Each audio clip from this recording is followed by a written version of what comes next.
see a parallel between fitness and trading? I do. Partly because I have a bias towards fitness anyway, and just sports and from my background. But I do think that you need some sort of release from trading. Something else in your life that you can be involved in. For me, it's some form of exercise. I've always been a believer in body and mind and all that anyway, and so generally trying to stay a bit healthier. So I think that it's a good way to relieve stress. Now, some people, it might be yoga, or it could be meditation, or whatever it is, but something to... Now, don't get me wrong, I don't suffer with stress from trading, and you shouldn't. I don't think traders should suffer with stress. If you're doing it correctly, you shouldn't do. But it's still healthy. When you're sat at your screens, you should be doing something else, whether it's walking even. We've got traders who like going out for long, several mile walks. So whatever it is, I do draw a parallel between fitness and trading, and also it's great for the mind. So if we've used some analogies about rugby, but if I use an analogy like with tennis as well. So we've just got Wimbledon at the moment, and you always hear the commentators talking about unforced errors.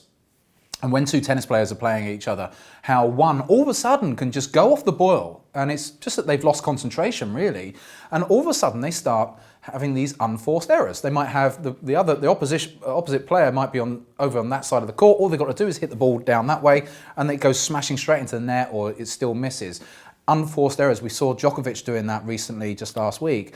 And that's what traders can do, unforced errors when it comes to trading, in that they decide not to sit on their hands and they decide to take that trade, impose their will onto the market rather than waiting for the market to come to them.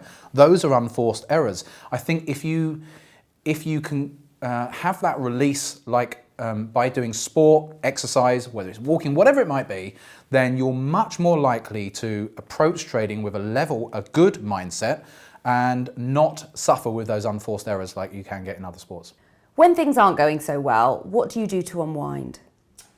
Okay, sport, again, I read, any sort of exercise, socialise.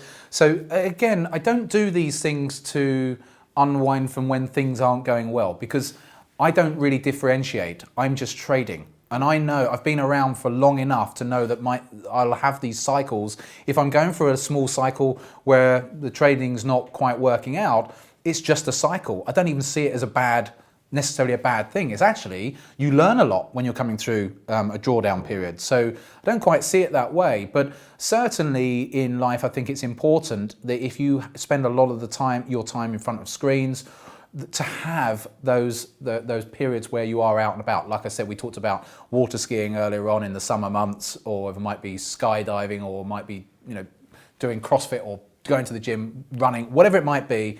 Whatever it is for you, have something else to do outside of trading.